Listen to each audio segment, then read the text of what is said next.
Hola, hola, muy buenas tardes. Mi nombre es Andrés Cusi Arredondo y en esta oportunidad voy a continuar con la segunda parte de mi tema, que es la factura conformada.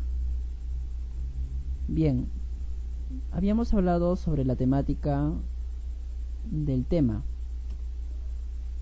Habíamos empezado con lo que son las nociones previas de la factura conformada, cómo se origina en nuestro país. Bien, haciendo un breve resumen a todo, habíamos mencionado que su antecedente lo encontramos en la ley 26702, que es la Ley General del Sistema Financiero y del Sistema de Seguros y orgánica de la Superintendencia de Banca y Seguros. O sea, es una norma que reguló por primera vez en el Perú ese título valor con el nombre de factura conformada. Bien, también habíamos mencionado el concepto general de lo que es la factura conformada. ¿Qué es la factura conformada?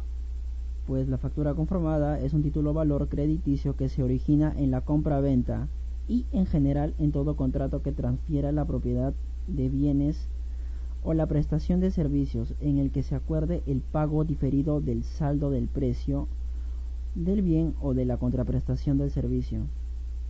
Entonces, estos bienes deben ser mercaderías o bienes objeto de comercio o servicios que generen la obligación de expedir comprobantes de pago, o sea, facturas. También habíamos mencionado sobre los requisitos esenciales, que nos indica que si le faltara uno de los requisitos formales esenciales, no tendrá el carácter de título valor, o sea, de factura conformada. También habíamos mencionado el contenido de la factura conformada.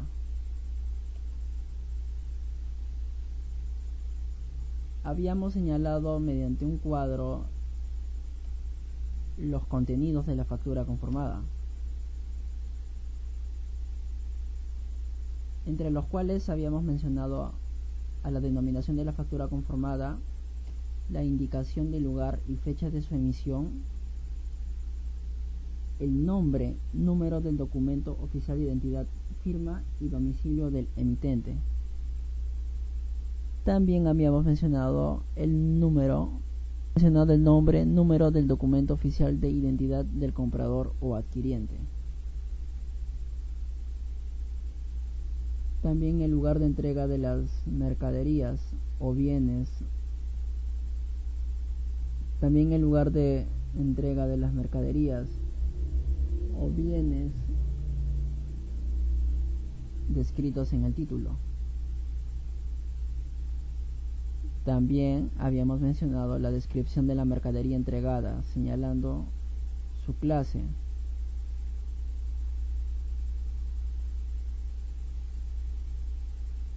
el valor unitario y total de la mercadería, el precio total o parcial pendiente de pago de cargo del comprador o adquiriente. Habíamos mencionado la fecha de pago del monto señalado en el inciso anterior. Y por último, la indicación del lugar de pago y o en los casos previstos en el artículo 53. También mencionamos los requisitos no esenciales que se ubican en el artículo 165 de la presente ley.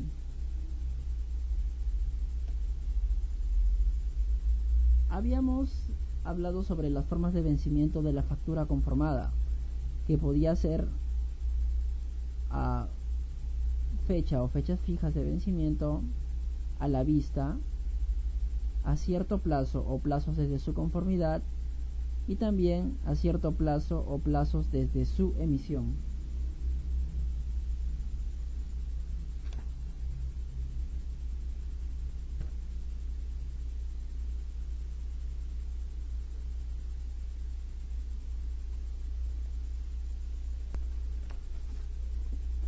Nos habíamos quedado en el punto sobre obligaciones del comprador adquiriente.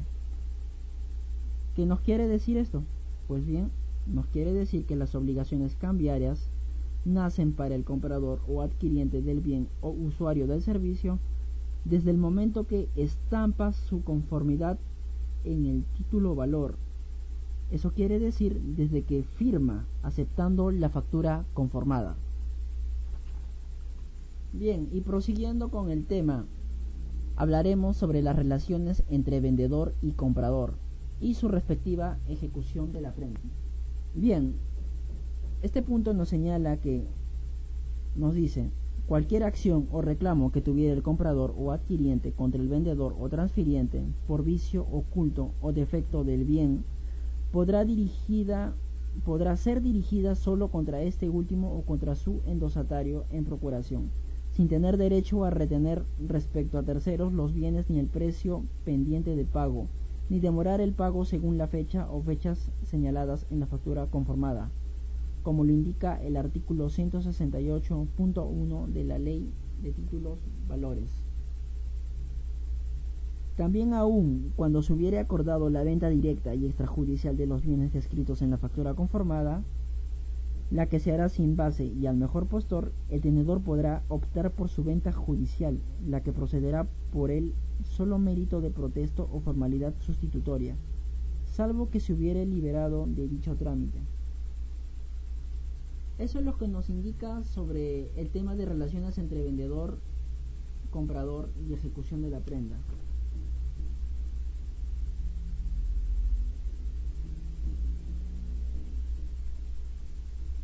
Teniendo también en cuenta que el título representa también un derecho prendario que recae sobre los bienes descritos, en el caso de ejecución pueden darse dos situaciones previamente pactadas: su ejecución extrajudicial.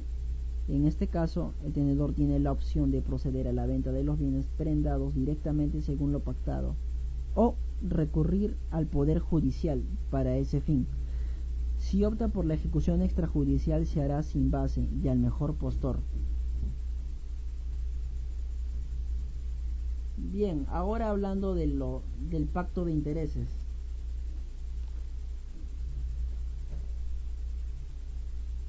Pues bien, al igual de lo que sucede en los títulos valores que contengan una obligación de pago dinerario, en la factura conformada podrá acordarse el pago de intereses, ya sean compensatorios o moratorios, así como reajustes y comisiones.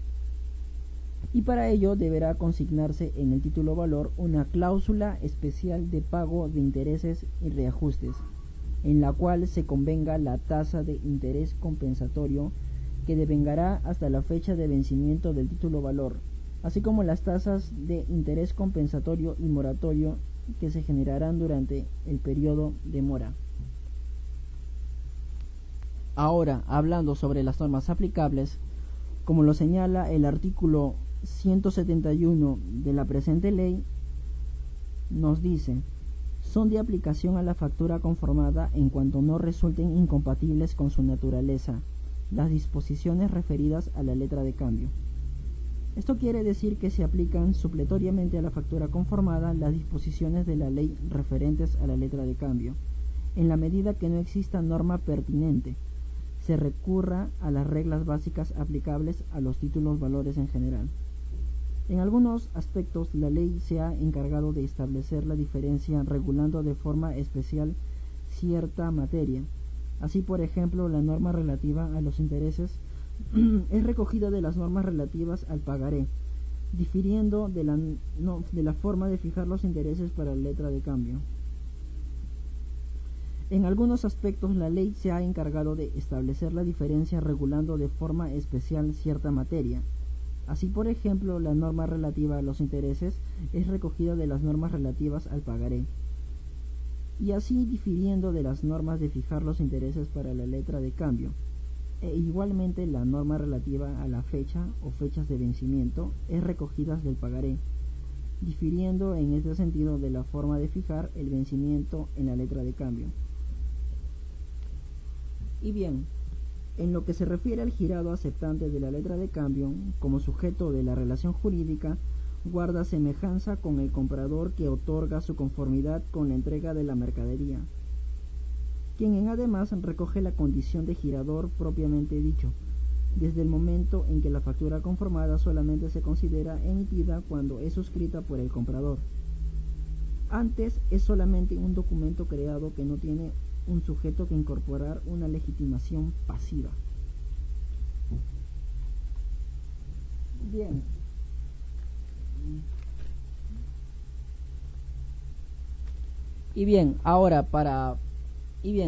Como último punto haremos unas diferencias entre lo que es factura conformada y lo que es una factura comercial. Bien, ahora solo lo diferenciaremos en conceptos muy simples.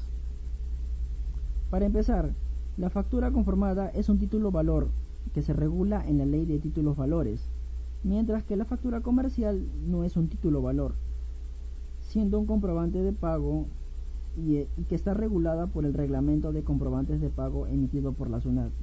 Eso sería una primera diferencia. Otra diferencia es que la factura conformada representa un documento de emisión obligatoria que acredita la realización de un negocio de transferencia de bienes o la prestación de un servicio, a diferencia de una factura comercial que solo acredita la transferencia de bienes. Eso sería unas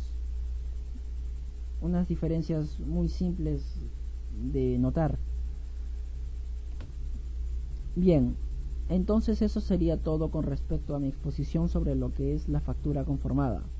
Espero les haya gustado el tema.